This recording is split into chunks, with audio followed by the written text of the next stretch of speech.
Honourable Madras high court இன்றைக்கு முன்னாள் உள்ளாட்சித்துறை அமைச்சர் எஸ்பி வேலுமணிக்கு எதிராக தொடரப்பட்ட பொதுநல வழக்குகள், ஒரு வழக்கு Dravida Munnetra Kazhagam legal wing secretary Alandur Bharathi தொடுத்த வழக்கு, மற்றொரு வழக்கு அறப்போர் இயக்கம் தொடுத்த வழக்கு. இந்த வழக்குகள் எல்லாம் முடித்து வைத்து ஒரு காலக்கெடுவுக்குள்ள இறுதி அறிக்கையை தாக்கல் செய்ய வேண்டும் என்று ஒரு உத்தரவு தமிழ்நாடு லஞ்ச ஒழிப்பு ஊழல் மற்றும் லஞ்ச ஒழிப்பு இயக்குநரகத்துக்கு டைரக்டரேட்டுக்கு ஒரு உத்தரவை பிறப்பித்து இருக்கிறது. இப்போ என்ன சப்ஜெக்ட் அப்படின்னா, இவர் உள்ளாட்சித்துறை அமைச்சராக இருந்த பொழுது டெண்டர்ல நிறைய ஊழல் பண்ணிட்டார்னு புகார்கள்லாம் கொண்டு திராவிட முன்னேற்ற கழக தலைவரும் அன்றைய எதிர்கட்சி தலைவரும் இன்றைய தமிழக முதல்வரும் ஆகிய ஹானரபிள் எம்.கே. ஸ்டாலின் அவர்கள் தலைமையில் ஒரு குழு போய் கவர்னரை பார்த்து மீட் பண்ணி கொடுக்குறாங்க. அதுக்கப்புறம் ஆலந்தூர் பாரதி அவர்களும் லஞ்ச ஒழிப்புத்துறை டைரக்டரேட்டுக்கு இயக்குநரகத்துக்கு கொடுக்குறாங்க. ஆக்ஷன் இல்லாததுனால புதுநல வழக்கா தாக்கல் பண்றாங்க. அந்த வழக்கில் நோட்டீஸ் ஆர்டர் ஆகுது. அன்றைக்கு எடப்பாடி பழனிசாமி தமிழக முதல்வர், இவர் உள்ளாட்சித்துறை பவர் ஆஃப் மினிஸ்டர். அதனால நாங்கள் விசாரணை நடத்தணும். அதில் ஒன்றும் பிரமா பேசி ஒன்றும் மேற்கொண்டு ஆகலை. நல்லா கேட்டுங்க. அதனால அவர் மேலே எந்த நடவடிக்கையும் எடுக்க தேவையில்லை, நாங்கள் அந்த வழக்கை அந்த புகாரை முடிச்சிட்டோம் அப்படின்னு கொண்டு கொடுக்குறாங்க. அது அப்படியே பெண்டிங்கில் இருந்துட்டு. அதுக்கப்புறம் திராவிட முன்னேற்ற கழகம் மிகப்பெரிய அளவில் வெற்றி பெற்று ஆட்சி அமைக்குது. இவங்க அதை சேலஞ்சு பிஏல ஃபைல் பண்ணுறாங்க. அதுக்கப்புறம் எஸ்பி வேலுமணி மேலே எஃப்ஐஆர் ரெஜிஸ்டர் பண்ணுறாங்க. ப்ரிவென்ஷன் ஆஃப் கரப்ஷன் ஆக்ட் என்ற மற்ற ஐபிசி செக்ஷனில் ரைடு நடக்குது. ஏகப்பட்ட கிலோ கணக்கில் தங்கம், வெள்ளி, நகைகள், சொத்து, ஏகப்பட்ட பல கோடி மதிப்புள்ள சொத்து ஆவணங்கள் எல்லாம் கைப்பற்றி இருக்கும் அப்படின்னு சொல்கிறாங்க. யார்? விஎன்டிசி டைரக்டரேட். இப்போ இன்னைக்கு இந்த வழக்கு விசாரணைக்கு வரும்பொழுது நாங்கள் எஃப்ஐஆர் இஷ்யூ பண்ணிட்டோம், விசாரணை நடந்துட்டு வருது, அதனால இந்த வழக்கை மேற்கொண்டு நடத்த வேண்டியதில்லை அப்படின்னு அவங்க சப்மிட் பண்ணியிருப்பாங்க. அதை ஆனரபிள் முதல் அமர்வு சென்னை உயர்நீதிமன்றம் ஏற்றுக்கொண்டு, சரி எஃப்ஐஆர் இஷ்யூ பண்ணிட்டீங்க, விசாரணை நடத்துறீங்க, ஃபைனல் ரிப்போர்ட்டை ஒரு குறிப்பிட்ட காலக்கெடுக்குள்ள தாக்கல் பண்ணுங்கன்னு உத்தரவு டிவிஏசிக்கு பிறப்பித்திருக்கிறார்கள். என்ன ஒரு பெரிய கான்ட்ராவர்சின்னா, ஊடகங்கள் எல்லாம் பார்த்தீங்கன்னா எல்லா சோசியல் மீடியாலையும் சார்ஜ் ஷீட் ஃபைல் பண்ண சொல்லி உத்தரவு. அப்போ சார்ஜ் ஷீட் ஃபைல் பண்ண உத்தரவு ப்ரொனவுன்ஸ் பண்ண முடியுமா, பிறப்பிக்க பண்ண முடியுமா? இறுதி அறிக்கை என்ன, சார்ஜ் ஷீட் என்ன, இந்த மாதிரி குழப்பங்கள் இப்போ நடந்து கொண்டிருக்கிறது. நார்மலாக ஒரு எஃப்ஐஆர் ஃபைல் பண்ணிட்டாங்க அப்படின்னா, FIR is not the encyclopedia. இது ஒரு முகாந்திரம் இருக்கோ இல்லையோ ஒரு எஃப்ஐஆரை பதிவு பண்ணிடுறாங்க. அப்போ அடுத்த கேள்வி கேட்பீங்க, ஏங்க வக்கீலுங்க எஃப்ஐஆரை பதிவு பண்ணிட்டு அது என்சைக்ளோபீடியான்னு சொல்றீங்க வக்கீல், ஆனால் எஃப்ஐஆரை பேஸ் பண்ணி தானே அரெஸ்டே பண்ணுறாங்க. தலைமுறை போனால் ஏபி போடுறோம், அப்புறம் எஃப்ஐஆர் ஒன்றும் இல்லைன்றீங்க. கரெக்டு தான், வாஸ்தவம் தான். அந்த எஃப்ஐஆரில் உங்களுக்கு கஸ்டோடியல் இன்ட்ராகேஷன், அவரை கஸ்டடி எடுத்து விசாரித்து தான் ஆகணும் அப்படின்னா தான் அரெஸ்ட் பண்ணுறாங்க. பட் எல்லா எஃப்ஐஆர்லேயும் சாமானிய மக்கள் அப்படின்னா அவங்க எஃப்ஐஏ ஆன்டிசிபேட்டரி பெயில், அதாவது அப்ரஹெண்டிங் அரெஸ்ட் அப்படின்னு 438 குற்றவியல் நடைமுறை சட்டத்தில் நீங்கள் அட்வான்ஸ் பெயில் முன்ஜாமீன் தாக்கல் பண்ணால் கூட நிலுவையில் இருக்கும்போது அரெஸ்ட் பண்ணிட்டு போயிடுறாங்க. ஷெல் நாட் பி அரெஸ்டடுங்கிற அந்த என்ட்ரி ஆர்டர் இல்லைன்னா பெரிய மனுஷங்க விவிஐபின்னு விட்டுருவாங்க. அதான் நடந்துட்டு இருக்கு. அது நீ கேட்குற கேள்வி கரெக்டு தாங்க. இப்போ இவருக்கு ஃபைனல் ரிப்போர்ட் ஃபைல் பண்ணால் தான் வந்து ஆர்டர் வந்து நார்மலாக பிறப்பிக்க முடியும். ஏன்னா அந்த எஃப்ஐஆரை வந்து பேஸ் பண்ணி விசாரிக்கும் பொழுது அதில் எந்த விதமான முகாந்திரமும் இல்லை, அந்த புகாரில் உண்மைத்தன்மை இல்லை, இல்லை அதில் வந்து மெட்டீரியல்ஸ் இல்லை, சாட்சியங்கள் இல்லை, சொல்லப்பட்ட அந்த புகார் வச்சு சார்ஜை வந்து ஃப்ரேம் பண்ண முடியல, அவரை வந்து குற்றமற்றவரா குற்றவாளியா அப்படின்னு எங்களால் எடை போட முடியல, இது பொய் புகாராக இருக்கலாம் அப்படின்லாம் ஒரு முடிவுக்கு வந்தாங்க அப்படின்னா அவங்க மிஸ்டேக் ஆஃப் ஃபேக்ட், பொருண்மை பிழைன்னு அதை முடிச்சிடுவாங்க. ஃபர்தர் ஆக்ஷன் இல்லை, தேவையில்லை, மேல் நடவடிக்கை தேவையில்லைன்னு கூட எஃப்ஐடி பண்ணுவாங்க. இல்லை சட்டப்பிழை அப்படின்னா மிஸ்டேக் ஆஃப் லா அப்படின்னு பண்ணுவாங்க. இல்லைன்னா ஆர்சிஎஸ், இதில் வந்து சோல எந்த விதமான பிரமாபேசியும் கிடையாது, இல்லை உண்மைத்தன்மை கிடையாது அப்படின்னு ஆர்சிஎஸ்ஸும் பண்ணுவாங்க, ரெஃபர்டு சார்ஜ். இல்லை இதில் சாட்சியங்கள்லாம் இருக்கு, எஃப்ஐஆரில் வந்து அதாவது இன்ஃபர்மெண்ட், அந்த இன்ஃபர்மெண்ட் வந்து கொடுத்த அந்த கம்ப்ளைண்ட், டிஃபேக்டிவ் கம்ப்ளைண்ட் கொடுத்த அந்த புகாரில் அது வந்து நாங்கள் விசாரிக்கும் போது அதில் வந்து இன்கிரிமினேட்டிங் ஆவணங்கள் கிடைச்சது, சாட்சியங்கள்லாம் இருக்குது.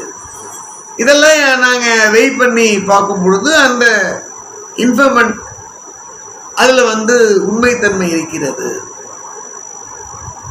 அதில் வந்து முகாந்திரம் இருக்கு, சப்ஸ்டன்ஸ் இருக்கு அதில் அப்படின்னு முடிவுக்கு வந்தாங்கன்னா அவங்க சார்ஜ் ஷீட் ஃபைல் பண்ணுவாங்க. அது அந்தந்த அரசு வழக்கறிஞருக்கு பேபிபிமாங்க, அடிஷனல் பப்ளிக் ப்ராசிக்யூட்டர், டிஸ்ட்ரிக்ட்னா பப்ளிக் ப்ராசிக்யூட்டர், ஸ்டேட்னா பப்ளிக் ஸ்டேட், அதே மாதிரி விஎன்டிசி அப்படின்னு எடுத்தீங்கன்னா additional director of public prosecution, இல்லை ஸ்பெஷல் பப்ளிக் ப்ராசிக்யூட்டர், ஏதோ ஒரு அரசு வழக்கறிஞர்கிட்ட அப்ரூவல் வாங்கணுங்க. அவர் அப்ரூவ் பண்ணதுக்கு அப்புறம் தான் நீங்கள் சார்ஜ் ஷீட்டை லே பண்ண முடியும். 173(1) 154(1) எஃப்ஐஆர் ரெஜிஸ்டர் பண்ணுறீங்க, 173(1) கூவிசால நீங்கள் லே பண்ண முடியும். அதை அந்த மேஜிஸ்ட்ரேட்டோ அந்த நீதிபதியோ அவர் வந்து அதை எடுத்து எல்லாம் ரீட் பண்ணி பெருஸ் பண்ணி மெட்டீரியல்லாம் இருக்கா, சார்ஜ் ஃப்ரேம் பண்ணுவதற்கு உண்டான முகாந்திரங்கள்லாம் அதில் இருக்கா, ஏன்னா சார்ஜை ஃப்ரேம் பண்ணுறது சம்மந்தமாக நம்ம சுப்ரீம் கோர்ட்டில் ஏற்பட்ட ஜட்ஜ்மெண்ட்ஸ் இருக்குது, முன்தீர்ப்பு இருக்குது, அதெல்லாம் மேல் அவுட் ஆகுதான்னு அவர் பார்க்கணுங்க. ஆனால் யாரும் பார்க்கறது இல்லைங்க. லே பண்ணி கொடுத்தாங்கன்னா அதை அப்ரூவ் பண்ணி ஆட்டோமேட்டிக்காக நம்பர் பண்ணிடுறாங்க. அது உங்களுக்கு 3 இயர்ஸ்க்குள்ளன்னா அந்த ஜுடிஷியல் மேஜிஸ்ட்ரேட் கோர்ட்லேயே அங்கேயே வந்து அதை எஸ்சிசியாகவும் நடத்துவாங்க, சிசியாகவும் நடத்துவாங்க, சம்மரி ட்ரையல் கேஸாகவும் நடத்தலாம், கேலண்டர் கேஸாகவும் நடத்தலாம். அந்த 7 இயர்ஸ்க்கு மேலே தண்டனை பெறக்கூடிய குற்றமாக இருந்தால் அது எஸ்சியாக கன்வெர்ட் பண்ணுவாங்க, செஷன்ஸ் கேஸ் அப்படின்னு சொல்லி அதை ஃபாஸ்ட் ட்ராக்னு கொண்டு போகலாம், இல்லை அடிஷ்னல் டிஸ்ட்ரிக்ட் ஜட்ஜினையும் கொண்டு போகலாம், இல்லை செஷன்ஸ் ஜட்ஜி அவங்களையும் நடத்தலாம். இது கமிட்டல் ப்ரொசீடிங்ஸ் எல்லாம் இருக்குது. மேஜிஸ்ட்ரேட் நடத்தக்கூடிய வழக்கில் அவர் நடத்துவார், இல்லைன்னா கமிட் பண்ணிடுவாங்க. இந்த மாதிரி பல விஷயங்கள் இதில் இருக்குங்க. என்ன விஷயம் அப்படின்னா மேட்ரு என்னென்னா, matter of controversy S P Velumani மேலே குற்றப்பத்திரிகை தாக்கல் பண்ணுவதற்கு ஆனரபிள் ஹைகோர்ட் உத்தரவிட்டதா, இல்லை இறுதி அறிக்கையை தாக்கல் பண்ண உத்தரவிட்டதா? இறுதி அறிக்கையை தாக்கல் பண்ண மட்டும்தான் உத்தரவிட முடியும்.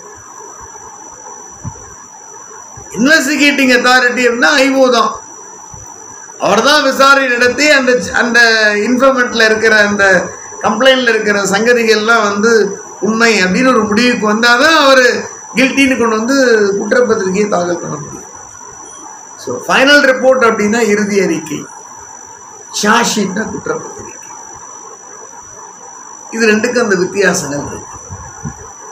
அதுக்கப்புறம் இப்போ அடுத்தது என்னென்னா, சார்ஜ் ஷீட்டு போட சொல்லி உத்தரவு போட முடியுமா அப்படின்னா, நார்மலாக உங்களுக்கு 482 குற்றவியல் நடைமுறை சட்டத்தின்படி நம்ம நிறைய மனுக்களை தாக்கல் பண்ணுவோம் ஹானரபிள் ஹைகோர்ட்டில்.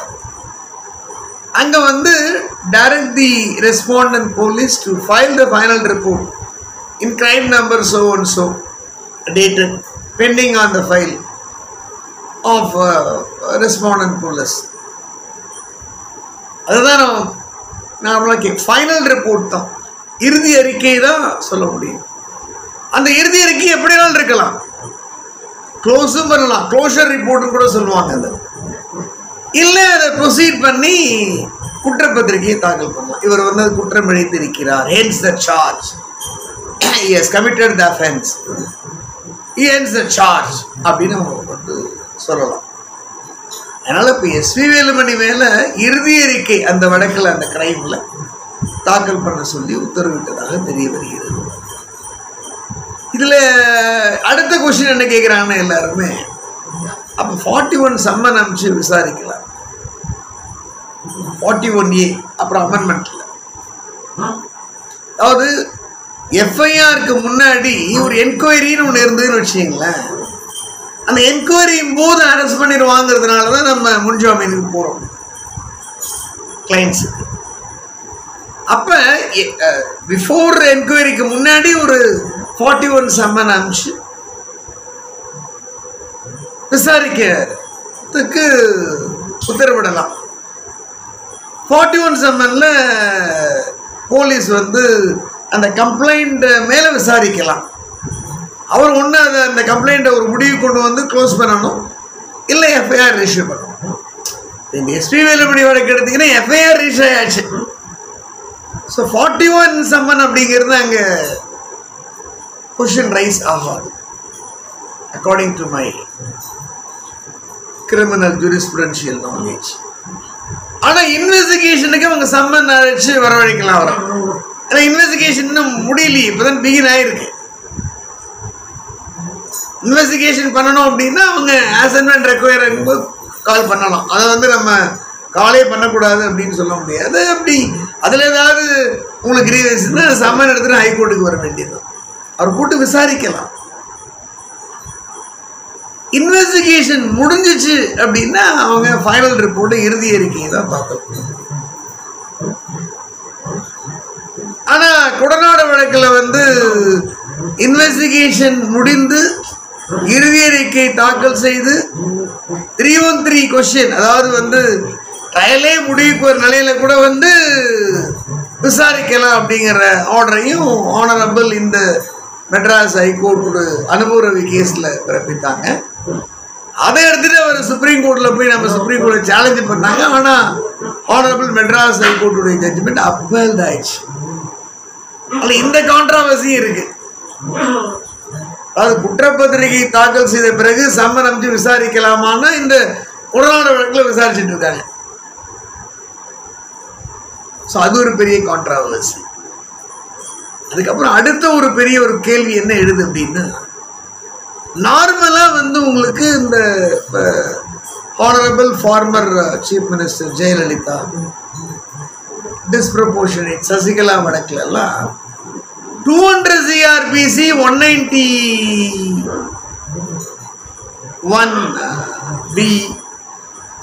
அதுக்கப்புறம் 2 with 156 சப் கிளாஸ் 3 இந்த பிரைவேட் கம்பெனியில் தான் போவாங்க.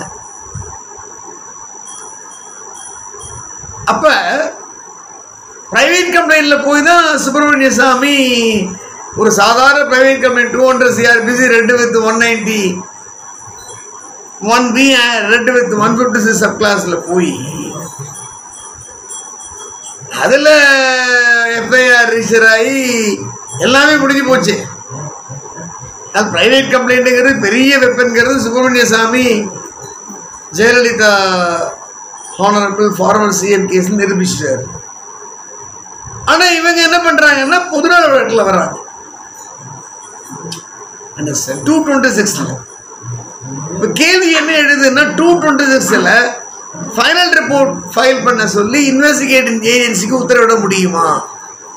நாமளும் 482 CRPC தான் நம்ம போயிட்டு இருக்கோம் அப்படிங்கிற கேள்வி எழுகிறது. தமிழ்நாடை பொறுத்த வரைக்கும் ஃபைனல் ரிப்போர்ட்டை வந்து ஃபைல் பண்ணணும் அப்படின்னா நீங்கள் 482 சிஆர்பிசியில் தான் போக முடியும். Inherent powers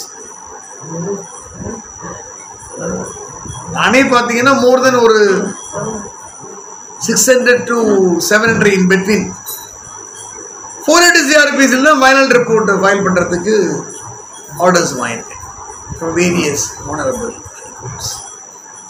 from Madras high court பொறுத்த வரைக்கும் பார்த்தீங்கன்னா மோர் தென் ஒரு 400 to 500 கேசஸில் 482 சிஆர்பிசியில் தான் ஆர்டர்ஸ் ஃபார் மை கிளைண்ட்ஸுக்கு நான் வாங்கியிருக்கேன்.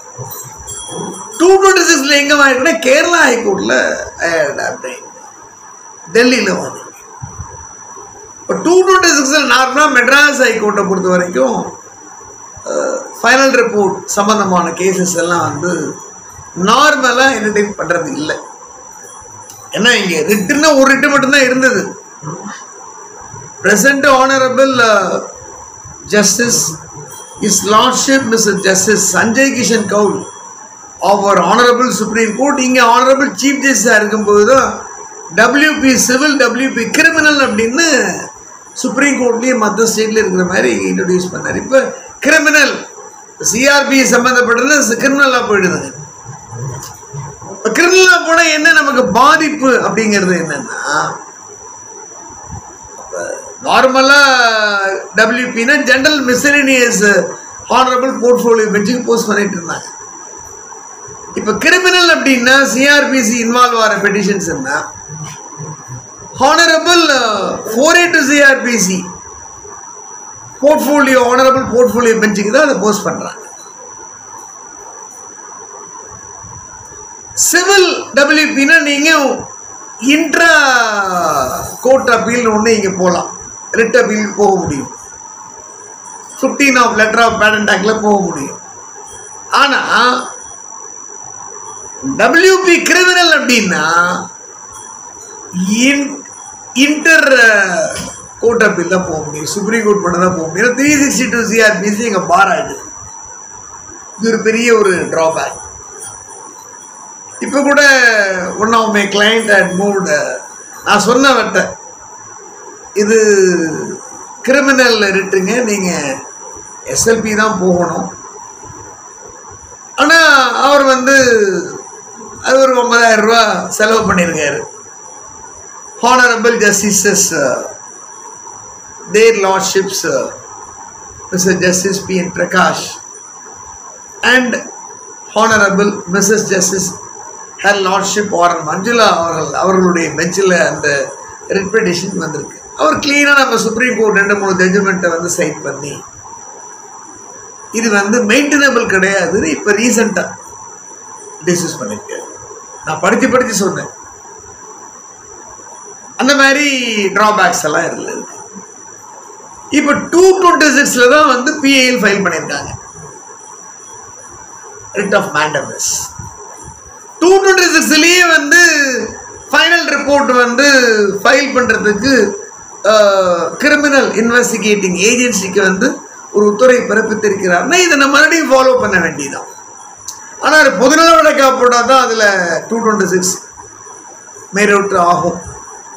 இந்த வழக்கிலேருந்து தெரிய வருகிறது, இதுவரையும் இல்லை. அதனால் இந்த மாதிரி குழப்பங்கள், இந்த மாதிரி கிளாரிஃபிகேஷன்ஸ் எல்லாம் இந்த இன்றைக்கு பிறப்பித்த உத்தரவில் நிறைய இருக்குது. நிறைய கிளாரிஃபிகேஷன்ஸ் கொஷின்ஸ் எல்லாம் வருது. 482 சிஆர்பிஸை நார்மலாக வந்து ஒரு வெப்பனாக to direct the police to file the final report under 173(1) of சிஆர்பிசின்னு நார்மலாக சொல்லுவோம். சரி, இதெல்லாம் விட்டுருங்க. இப்போ நார்மலாக வந்து ஒரு கம்ப்ளைண்ட் கொடுக்குறாங்க, எஸ்பி வேலுமணி மேலே எந்த விதமான முகாந்திரம் இல்லைன்னு முந்தைய கவர்மெண்ட் வந்து க்ளோஸ் பண்ணுறாங்க. அப்போ நார்மலாக அவங்க எங்கே போகணும்னா 173(8) தான் வந்து ப்ரொடெஸ்ட் பெட்டிஷனுக்கு போகணும். ஆனால் PILக்கு வராங்க. இது ஒரு கான்ட்ராவர்சி.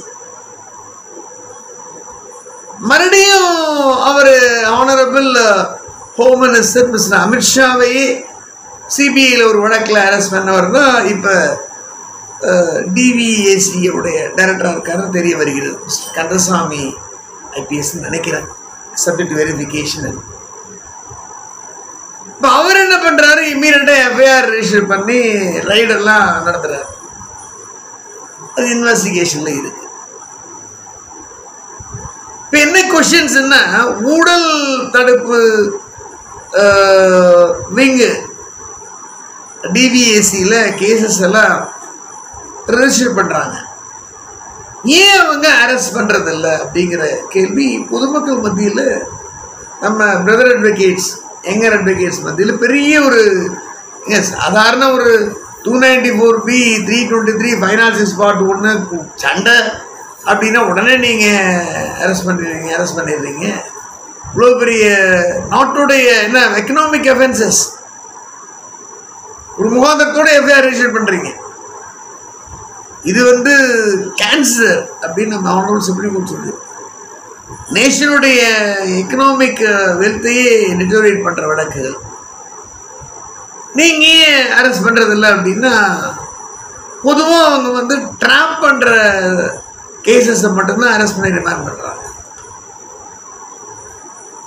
இப்போ எஸ்பி வேலுமணி மாதிரி அமைச்சர்கள் முன்னாள் விவிஐபி மேலே ஃபைல் பண்ணுற ப்ரிவென்ஷன் ஆஃப் கரப்ஷன் ஆக்டில் என்கொயரி பண்ணுவாங்க, ரைட் பண்ணுவாங்க, எஃப்ஐஆர் பண்ணியில் இருக்கவனா அரெஸ்ட் பண்ண மாட்டாங்க. அது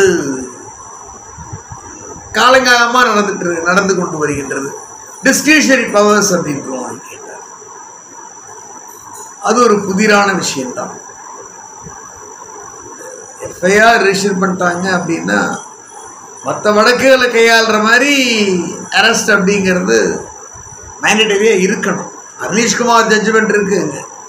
இப்போ ஸ்டேட் ஆஃப் பீகார் 7 வருஷங்களுக்கு குறைவான தண்டனை இருக்கின்ற அந்த குற்றங்கள் offences warranting the punishment of 7 years below அப்படின்னா அரெஸ்ட்மெண்ட் நாட் மேண்டேட்டரிங்கிறது ஜட்ஜ்மெண்ட். ஆனால் அதை எல்லா ஸ்டேட்டும் ஃபாலோ பண்ணுறோம். நம்ம தமிழ்நாட்டில் அதை ஃபாலோ பண்ணுறதே கிடையாது. ஏன்னா அப்படி ரிமாண்ட் இஸ் நெசசரின்னா அதுக்கு அந்த ரிமாண்ட் ரிப்போர்ட்டில் ரீசன் சொல்லணும். ரிமாண்ட் மேஜிஸ்ட்ரேட்டும் இந்த ரீசன் சொல்லணும். இல்லைன்னா மேஜிஸ்ட்ரேட் மேலேயே டிபார்ட்மெண்டல் ஆக்ஷன் எடுக்கலாம், போலீஸ் மேலே எடுக்கலாம்னா அந்த ஆனரபிள் ஜட்ஜ்மெண்ட்டில் இருக்கு அர்னீஷ்குமார். அதை நம்ம ஃபாலோ பண்ணுறதே இங்கே இல்லை. ஆனால் இந்த மாதிரி பெரிய பெரிய ஊழல் வழக்கில் அரெஸ்ட் பண்ணுறது இல்லைங்க. எஃப்ஐஆரில் உள்ள அக்யூஸ்ட் அது ஒரு பெரிய வினா. சரி, அடுத்தது இப்போ அவங்க என்ன பண்ணுறாங்க, போன கவர்மெண்ட்டில் விசாரிக்க முகாந்திரமே இல்லைன்னு மூடுவிழா பண்ணிடுறாங்க. அதுக்கப்புறம் தான் அவர் முதல்வருக்கு வர்றாரு, ஆலந்தூர் பாரதியும் அறப்பூர் இயக்கம். அவங்களும் அதே டிவிஏசி காவல்துறை தானே. இப்போ காவல்துறை முகாந்திரம் இருக்குன்னு எஃப்ஐஆர் போடுறாங்க, ரைட் பண்ணுறாங்க. இப்போ 2 விதமான முடிவு, 2 விதமான டிசிஷன். அப்போ ஆட்சியில் இருக்கும்போது இருக்கிற டிவிஏசியில் ஆட்சியில் இருக்கின்ற மினிஸ்டர்ஸு, எம்எல்ஏ, எம்பிஸு மொத்த மேலே புகார் கொடுத்தா இல்லைன்றுவாங்க. அதே ஆட்சி மாதிரி வேறு கட்சி ஆட்சிக்கு இவங்க எதிர்கட்சியாக போனாங்கன்னா வழக்க ஃபைல் பண்ணுவாங்க. அப்படிங்கிற நிலைமையை பார்த்தா இது ஒரு ஜஸ்டிஃபிகேஷன் இதில் இல்லை. ஜஸ்டிஸ் ப்ரிவைல்ஸ் அப்படி நீதி எங்கே தவறு இழைக்கிறது அப்படிங்கிறது யோசிக்க வேண்டிய விஷயமா இல்லையா? அப்போ டிவிஏசியை எந்த கட்சி ஆட்சியில் இருக்கிறதோ அந்த கட்சி என்ன சொல்றதோ அப்படியே டிக்டோ இல்லாமல் டான்ஸ் ஆடக்கூடிய ஒரு அமைப்பாக இருக்கிறது அப்படிங்கிற மாதிரி தான் எல்லாருமே நினைக்கிறாங்க. இப்போ இதே எஸ்பி வேலுமணி மேலே இந்த ஊழல் வழக்கு டெண்டர் வழக்கு முகாந்திரம் இல்லைன்னு முடிவு கொண்டு வந்தாங்கல்ல, அந்த போலீஸ் ஆஃபீஸர்ஸ் மேலே ஏன் ஆக்ஷன் எடுக்கல? இதுவும் ஒரு பெரிய வினா. இந்த மாதிரி பல விஷயங்கள் நடந்திருக்கு. எஃப்ஐஆர் போட்டிருக்காங்க. எஸ்பி வேலுமணி வீட்டிலேருந்தும் ஃப்ரெண்ட்ஸு வீட்டிலேருந்தும் வடவள்ளி அவங்க மற்ற அவர்களுடைய கட்சிக்காரர்கள் வீட்டிலேருந்தும் கேடர்ஸ்லேருந்து நிறைய ரெக்கவர் பண்ணியிருக்கேன்னு சொல்கிறாங்க. அது ஆர்டிஐயில் தான் கேட்கணும். கேட்டால் இன்வெஸ்டிகேஷன் பெண்டிங்லேருந்து நாங்கள் சொல்ல முடியாது அப்படிம்பாங்க இல்லையா? ஸோ இந்த வழக்கு விசாரணையில் உண்மையிலேயே அவர் வந்து டிஸ்ப்ரப்போர்ஷனேட் வருமானத்திற்கு அதிகமான சொத்து சேர்த்துருந்தாருன்னா அவர் மேலே வந்து ப்ரிவென்ஷன் ஆஃப் கரப்ஷன் ஆக்ட்லையும் சில ஐபிசி செக்ஷன்லையும் ப்ரொசீட் பண்ணி விசாரணையை வந்து துரிதப்படுத்தி முடித்து குற்றப்பத்திரிகையை வந்து அந்த சம்பந்தப்பட்ட நீதிமன்றத்தில் தாக்கல் பண்ணும். அதுக்கப்புறம் அவருக்கு சம்மன் போகும். சம்மன்ல அப்பீர் ஆகணும். அப்பதான் அவர் வந்து பெயில் அப்படிங்கிற அந்த கொஸ்டின் வந்து அவருக்கு ரைஸ் ஆகும். 439 அவர் போகும் சிஆர்பிசி. இல்லை இதில் எதுவுமே இல்லை, நாங்கள் விசாரணை நடத்தணும், ரெக்கவர் பண்ணோம், கணக்கெல்லாம் காமிச்சிட்டாரு, இதெல்லாம் வருமானத்துக்குள்ள சொத்துக்கள்ங்கிறத ப்ரூவ் பண்ணிட்டாரு அப்படின்னு ஒரு முடிவுக்கு வந்தாங்கன்னா அவங்க இந்த இதை வந்து ஆர்சிஎஸ்ஓ எஃப்ஏடியு எம்எஃப் பண்ணி க்ளோஸ் பண்ணிடலாம். க்ளோஸ் பண்ணி யார் புகார்தாரோ இன்ஃபர்மெண்ட்டும் அவங்களுக்கு ஒரு நோட்டீஸை கொடுத்துருவாங்க. அவங்க அதில் அக்ரிவானாங்கன்னா ப்ரொடெஸ்ட் பெட்டிஷன் போட்டு 173(8) சேலஞ்ச் பண்ண வேண்டியது. இப்போ எஸ்பி வேலுமணியும் வந்து எஃப்ஐஆரையும் காஷி கொண்டு வரலாம். சார்ஜ் ஷீட் போட்டால் அவர் டிஸ்சார்ஜ் பெட்டிஷனும் போடலாம் அந்த நீதிமன்றத்திலேயே. சார்ஜ் ஷீட்டையும் காஷ் பண்ண ஹைகோர்ட்டுக்கு கொண்டு வரலாம். அவருக்கு எந்த விதமான ஆப்பர்ச்சுனிட்டிஸும் அவருக்கு இருக்கு. ஸோ இதான் வந்து this is the fact legal position, settled legal position of S P Velumani case. எனவே டிவிஏசிக்கு இந்த வழக்கை எக்ஸ்படைட் பண்ணி இன்வெஸ்டிகேஷனை கம்ப்ளீட் பண்ணி in accordance with law on merits இறுதி அறிக்கையை தாக்கல் செய்யுங்கள் அப்படின்னு தான் ஆனரபிள் மெட்ராஸ் ஹைகோர்ட் உத்தரவை பிறப்பித்திருக்க முடிய நீங்கள் பர்டிகுலராக சார்ஜ் ஷீட் ஃபைல் பண்ணுங்க அப்படின்னு பிறப்பித்திருக்க முடியாது என்பதை என்னை போன்ற உச்சநீதிமன்ற வழக்கறிஞருடைய கன்சிடர்டு வியூவாக இருக்கிறது.